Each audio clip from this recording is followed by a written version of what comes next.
መሶብ ሰላም akkam jirta ehna bellay assalamu alaikum hujambo ነጋይ ተኒቶ ጡማ ብዙ ቋንቋ ብንናገር ፊደል በመቅረጽ ብንመሰገን ደግ መሆን ቅን መናገር ነው ዋናው ቁም ነገር።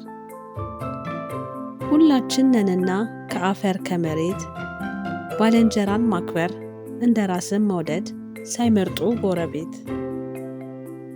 እላያችን ቢያምር ልብስም ብንቀይር ጸጉራችን ቢረዝም ደግሞም ቢባል አጭር ውስጣችንን ማጽዳት እርስ በርስ መረዳዳት ነው ውበታችን።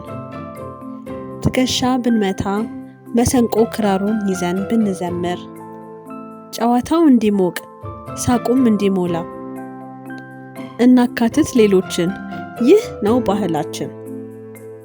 ትልቅ ቤተሰብ ቢኖረን 10ም ከዛ በላይ ትንሽም ቢኖረን ብንኖር አንድ ላይ ሰው የሌላቸውን ረዳት ያጡትን ለማንሳት አንፍራ።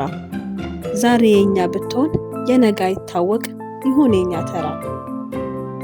በሰው ሰራሽ በተፈጥሮ ጸጋ ብንታደል የኔ ያንተ ያንቺ ሳንል ያለንን መንከባከብ ለነገውም ትውልድ ማስተላለፍ ሀገርን እንዲረከብ የያዝነውን ይዘን የቻልነውን ያህል እንምጣ አንድ ላይ እንብላ ተሰብስበን ከመሶብ ተካፍለን።